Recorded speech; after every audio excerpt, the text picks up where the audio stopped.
চারিদিকে যখন অন্যায় ও পাপে পূর্ণ হয়, লাঞ্ছিত হয় নারী, তখনই মাতৃশক্তির আবির্ভাব হয় তার সংহারকারিণী রূপে।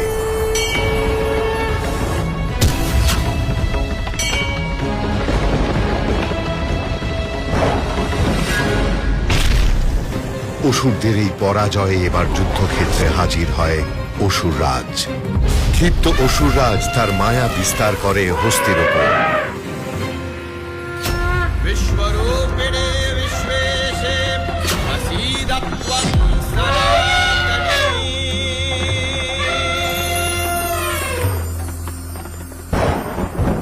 মত্ত হস্তি শান্ত হয় মায়ের আশীর্বাদে।